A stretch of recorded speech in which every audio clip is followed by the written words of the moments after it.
It's a failure. 5 సంవత్సరాల్లో అమరావతి నిర్మాణంలో చంద్రబాబు నాయుడు గారు అట్టర్ ఫెయిల్యూర్ అయ్యారనేది జగమెరిగిన సత్యం.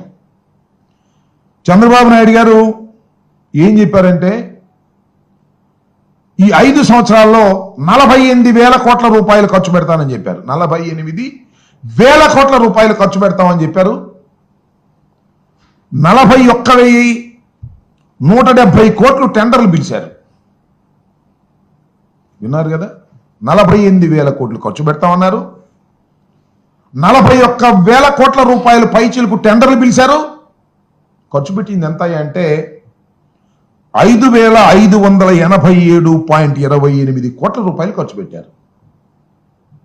చెప్పింది ఏంటి, చేసింది ఏంటి చూస్తే మనకు అర్థమవుతుంది. 5 సంవత్సరాల్లో అట్టర్ ఫెయిల్యూర్ అయ్యి